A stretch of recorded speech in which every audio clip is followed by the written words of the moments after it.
أثارت اتهامات أطلقها فوزي القجع الوزير المنتدب لدى وزيرة الاقتصاد والمالية المكلف بالميزانية اليوم الجمعة خلال جلسة التصويت على مشروع قانون مالية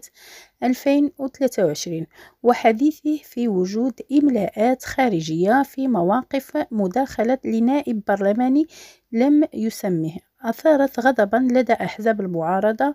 التي طالبته بتوضيحات بخصوص هذه التصريحات التي وصفتها بالخطيرة. وجاء ذلك بعدما قال القجع ردا على مداخلات الفرق النيابية بخصوص مشروع قانون المالية: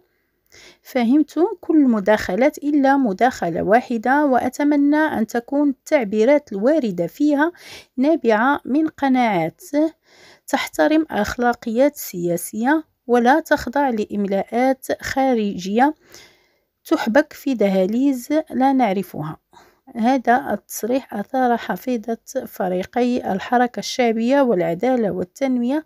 حيث تدخل رئيس الفريق الحركي إدريس السنتيسي مستغربا ما جاء في كلام القجع، فيما انتقد عبد الله بوانو النائب البرلماني عن المجموعة النيابية لحزب العدالة والتنمية الاتهامات التي أطلقها المسؤول الحكومي، معتبرا أنها اتهامات بالخيانة، مطالبا إياه بتوضيح ما جاء في كلمته.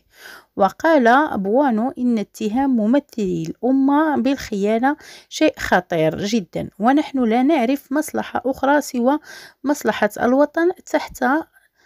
يافطة الله الوطن الملك. وقال: طيلة 20 سنة وأنا في البرلمان لم يسبق أن وزيرا اتهم برلماني بالخيانة، هذا ولم يتدخل القجع لتوضيح اتهاماته ومن يقصد بها.